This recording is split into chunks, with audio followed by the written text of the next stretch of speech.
இது வந்து செவ்வாய்க்கிழமையோட evening routine தான். நான் வந்து மண்டே வந்து கடைக்கு போயிட்டு வந்தேன்னு சொல்லியிருந்தேன் இல்லையா? கடைக்கு போயிட்டு வந்தேன். அன்றைக்கி வந்து குப்பை போடலையா, கிளம்பி போயிட்டதால செவ்வாய்க்கிழமை குட்டீஸ்க்கு உடம்பு ஊத்திட்டு இருந்தேன். அந்த அந்த கேப்பில் குப்பை வண்டி போயிடுச்சு. ஸோ அன்றைக்கும் போடல. குப்பை நிறைய சேர்ந்துருச்சு. மார்னிங்லேருந்து பெருசாக எதுவுமே பண்ணல. அன்றைக்கி வச்ச காரக்குழம்பு இருந்துச்சு. கூட்டு மட்டும் பண்ணேன். கேரட்டும் குடமிளகா போட்டு கூட்டு பண்ணிவிட்டு அப்பளம் பொரிச்சிக்கிட்டோம். ஸோ அதனால் எதுவுமே பண்ணல. பாத்திரம்லாம் தேய்க்கவே இல்லை.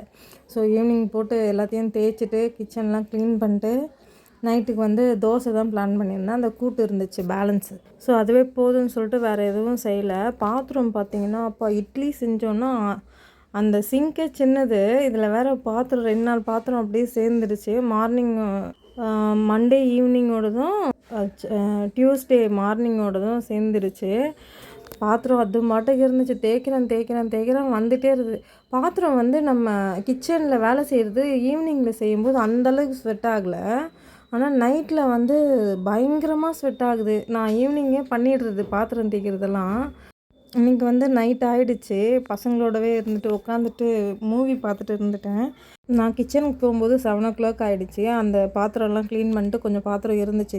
அதை வச்சுட்டு டைம் ஆகிடுச்சின்னு சொல்லிட்டு தோசை ஊற்ற ஆரம்பிச்சிட்டேன். தோசை நைட்டில் ஊற்றவே கூடாது சாமி அப்படின்ற அளவுக்கு யோசிச்சாச்சு. வேர்த்து ஊற்றுது. ஜன்னல்லாம் ஓப்பன் பண்ணி விட்டுமே வேர்த்து ஊற்றுது. இன்றைக்கி என்ன பிளான் பண்ணியிருக்கேன்னா இட்லி தான். மாவு காலையில் எடுத்து வச்சுட்டு நைட்டுக்கு இட்லி ஊற்றி வச்சிடலாம் அப்படின்னு சொல்லிட்டு பிளான் பண்ணியிருக்கேன்.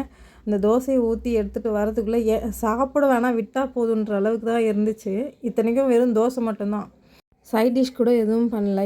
ஏற்கனவே இருக்குதுன்றதால தக்காளி தொக்கு பண்ணி ரொம்ப நாள் ஆச்சு. தக்காளி தொக்கு பண்ணணும். தோசை தக்காளி தொக்கு நல்ல காம்பினேஷன். ஆனால் அது வந்து நிறைய டைம் எடுக்கும், ஆயில் நிறைய எடுக்குன்றதால நான் செஞ்சே ரொம்ப நாள் ஆகுது. அதை செய்யணும். திடீர்னு அது எனக்கு ஞாபகம் வந்துருச்சு. நான் வந்து நைட்டுக்கு டிஃபனுக்கு எந்த வெஜிடபிள் இருந்தாலும் வச்சுட்டு சாப்பிட்ருவேன். இவங்க சாப்பிட மாட்டாங்க. கூட்டுனா வச்சுக்கிட்டு சாப்பிடுவாங்க. அது வந்து கொஞ்சம் கிரேவி மாதிரி தானே இருக்கும். அதை வச்சுட்டு சாப்பிட்ருவாங்க. ஸோ அதனால் நான் தப்பித்தேன்.